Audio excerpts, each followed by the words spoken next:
প্রিয় দর্শক, আপনাদের সবাইকে স্বাগত জানাচ্ছি স্পোর্টস ডেইলিতে। আমি রাইসুল ইসলাম। বরাবরের মতোই জাতীয় গণমাধ্যমগুলোতে খেলা নিয়ে বেশ কিছু শিরোনাম রয়েছে, যার মধ্যে অন্যতম হচ্ছে পার্পল ক্যাপের লড়াই আবারও জমিয়ে তুলেছে মুস্তাফিজ।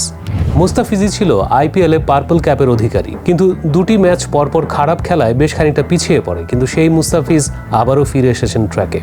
এদিকে বাবর রিজওয়ানরা একজনের পর একজন পড়ছে চোটে। সামনে রয়েছে টি-20 বিশ্বকাপ। ধারণা করা হচ্ছে সেনাবাহিনীর সঙ্গে যে ক্যাম্প করা হয়েছিল তাতেই হয়তো হিতে বিপরীত হয়েছে। এই খবরটিও প্রাধান্য পেয়েছে গণমাধ্যমে। এছাড়া রিয়াল মাদ্রিদের কাছে হারার পর বার্সেলোনা কোচ জাভি হার্নান্দেজ বলেছেন তিনি অবিচারের শিকার হয়েছেন। আসলে কি ঘটনা তাই? অন্যদিকে মেয়েদের ক্রিকেট লিগে পুল পদ্ধতি বাতিলে অসন্তোষ দেখা দিয়েছে। তবে মিডিয়া এবং সোশ্যাল মিডিয়া দুটো জায়গায় সরগরম করে রেখেছে বাংলাদেশ জাতীয় ক্রিকেট দলের অধিনায়ক নাজমুল শান্ত। তার একটি উক্তি আলোচনা সমালোচনার খোরাক জুগিয়েছে। সম্প্রতি তিনি বলেছেন, এবারের টি-20 বিশ্বকাপে বাংলাদেশ দলের প্রতি যেন দর্শক সমর্থকদের প্রত্যাশা না থাকে। তাহলে দর্শক সমর্থকরা কবে আর প্রত্যাশা করবে?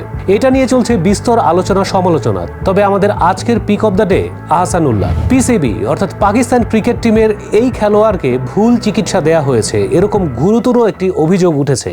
আর এটি খতিয়ে দেখছে পিসিবি। যদি এমনটা হয়ে থাকে তাহলে হয়তো আহসানুল্লাহর কেরিয়ার শেষ হয়ে যেতে পারে। তবে এর পেছনে কারা, সেটিই খতিয়ে দেখবে পিসিবি। চলুন জেনে আসি বিস্তারিত।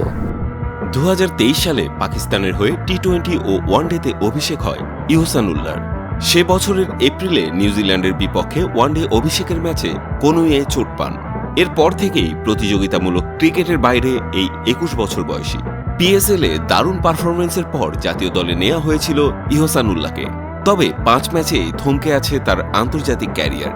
তার কনুয়ের হাড়ে যে চির আছে, পিসিবির করানো স্ক্যানে শুরুতে নাকি সেটা ধরা পড়েনি। কনুয়ের ওই চির নিয়েই ইহসানুল্লাহ জিম করেছিলেন, এমনকি সে সময় বোলিংও করেছিলেন। পুনরায় করানো স্ক্যানে সেই চির ধরা পড়ে।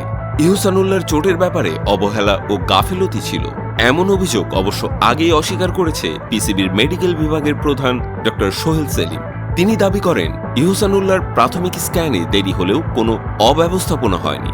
এরই মধ্যে স্বতন্ত্র মেডিকেল বোর্ড তৈরি করার ঘোষণা দিয়েছেন পিসিবির চেয়ারম্যান মহসিন নাকভি।